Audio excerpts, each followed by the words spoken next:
एक इंजन है जो कि क्या कर रहा है, कोई दूसरा इंजन है, 2000 किलोग्राम के एक भार को एक बल लगाकर उसे 2000 किलोग्राम का एक भार लगा 2000 किलोग्राम भार का एक बल लगाकर उसे 80 मीटर खींचता है।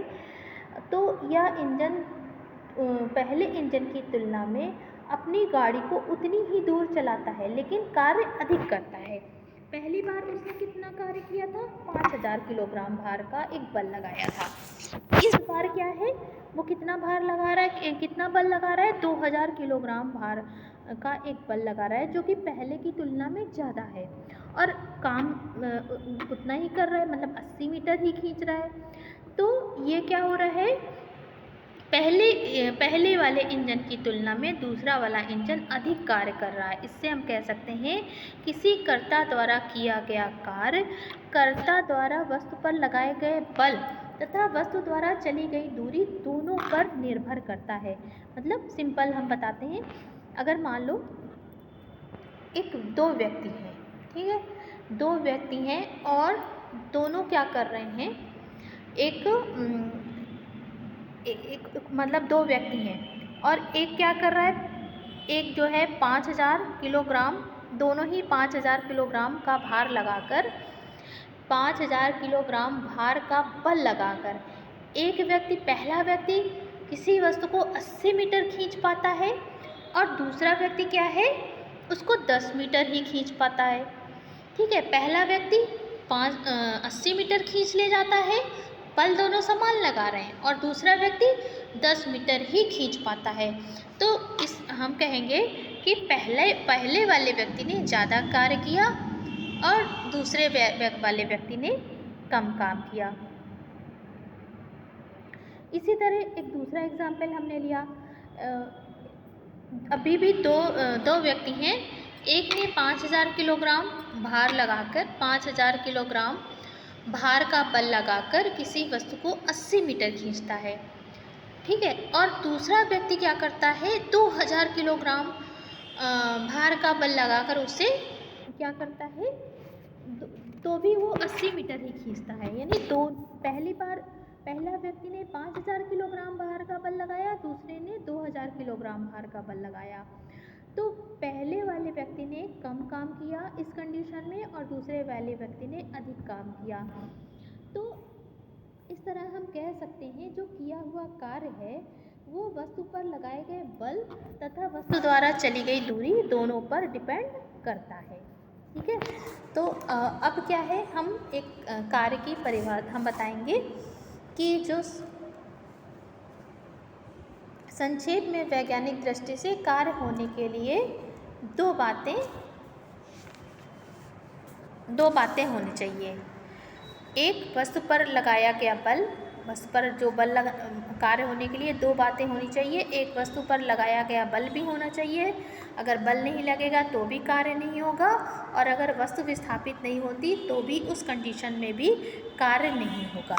दो बातें होनी चाहिए, एक, पहला वस्तु पर लगाया गया बल भी होना चाहिए, अगर बल नहीं लगेगा तो वस्तु विस्थापित ही नहीं होगी तो कार्य नहीं होगा। और ये कंडीशन ये भी होती है कि हम बल लगाए जा रहे हैं लेकिन वस्तु विस्थापित नहीं होती तो उस कंडीशन में भी कार्य नहीं होता।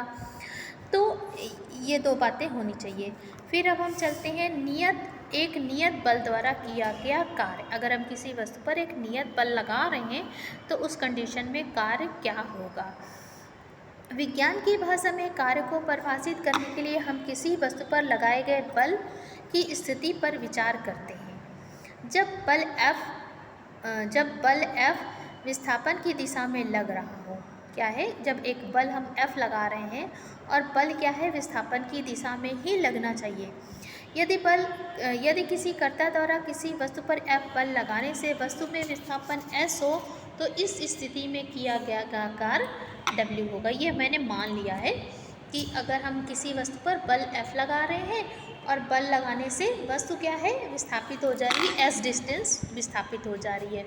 ये देखो मैंने लिया है, एक वस्तु ली है और इस पर हमने एक फोर्स लगाया, F लगाया, और ये वस्तु यहाँ से उठकर यहाँ आ गई, S डिस्टेंस ये डिस्प्लेस हो गई।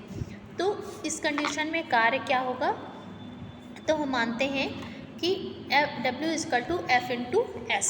W मतलब वर्क किया गया कार्य बल तथा बल की दिशा में विस्थापन के गुणनफल के बराबर होता है। अतः कार्य का मान बल के परिमाण तथा बल की दिशा में विस्थापन के गुणनफल के बराबर होता है। ये हमारा एक फार्मूला बना कार्य को निकालने के लिए। W बराबर कार्य बराबर बल गुणे विस्थापन। विस्थापन कैसा? बल की दिशा में, बल की दिशा में विस्थापन के बराबर होता है। अब मैंने क्या है इससे रिलेटेड कुछ NCERT के क्वेश्चंस आपको दे दिए हैं, समझा दिए हैं। तो पहला क्वेश्चन है कार्य की परिभाषा दीजिए तथा इसका मात्रक भी लिखिए। ठीक है, तो कार्य यहीं पर हम आपको समझा देंगे। उन सभी क्रियाओं में जिसमें बल लगाने से वस्तु की स्थिति में परिवर्तन हो जाता है, वैज्ञानिक दृष्टि में उसको क्या कहते हैं? कार्य कहते हैं। उन सभी क्रियाओं को जिसमें बल लगाने से वस्तु क्या होती है? विस्थापित हो जाती है, यानी अपने स्थान को छोड़कर दूसरे स्थान पर पहुंच जाती है, तो हम कहते हैं वस्तु पर कार्य हुआ है। और बल का मात्रक होता है न्यूटन मीटर और दूसरा मात्रक होता है जूल। पहला मात्रक होता है न्यूटन मीटर और इसी का दूसरा नाम है जूल। ठीक है, तो कैसे हम मात्रक निकालते हैं?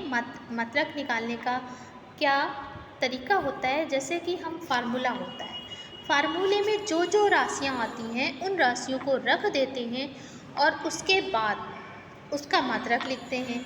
और जो मात्रक उन राशियों का मात्रक रखने से जो नया मात्रक बनता है वही उस राशि का मात्रक होता है। जैसे हमें यहाँ पर कार्य का मात्रक निकालना है, तो कार्य बराबर वो क्या होता है? बल गुणे विस्थापन, बल की दिशा में विस्थापन।